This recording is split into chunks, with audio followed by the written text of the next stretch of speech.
ივანიშვილის გაკეთებულ გამრუდებულ ამ საქმეებს ისტორია ვერ გაასწორებს. რა ისტორიამ უნდა გაასწოროს დემოგრაფიული კატასტროფა, რომელიც მან მოგვიწყო და რის შედეგადაც ქართველობა პირველად ჩვენი ქვეყნის დაარსების დღიდან 1000-ეულებში გავხდით ეთნიკური უმცირესობა. დავეშვით ნახევარზე ნაკლებზე, ხოლო ჩვენ ჩაგვანაცვლა მთელმა აზია-აფრიკამ გათვლილი გეგმაზომიური ივანიშვილის და პუტინის პოლიტიკას.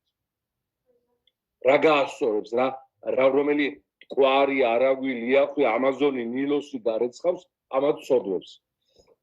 და ვიმეორებ, ეს ძალიან მნიშვნელოვანი გადაწყვეტილება, რაც დღეს იქნა მიღებული, ამიტომ როგორც ბიბლიაში ნათქვამი, გაიქეცით ჩემო ხალხო ბაბილონიდან.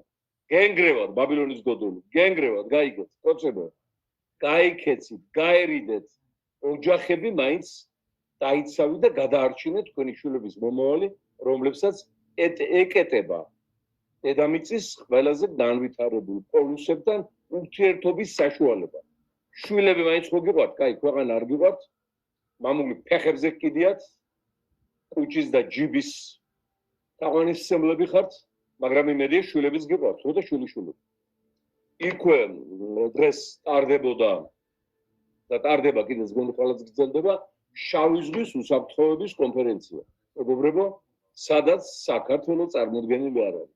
იმ დონეზე გვაქვს თავი წასვლილი, იმ დონეზე არის წაშლილი მსოფლიოს პოლიტიკური კროსვორდიდან, საჭადრაკო დაფიდან ჩვენი ქვეყანა, აი რაც ჩვენ გვეხება შავ ზღვას, მის უსაფრთხოებას, რომლის მთავარი ჭიშკარი ჩვენ ვართ.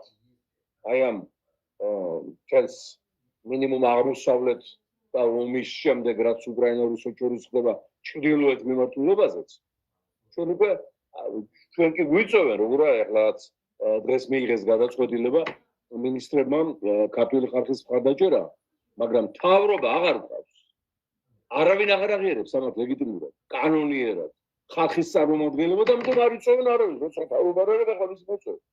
რა ვითარება შეგვიქმნა საოცარი დემოკრატიის დაპირებებით პუტინის გამოგზავნილმა პათოლოგმა შნირმა, მაპატიეთ ეს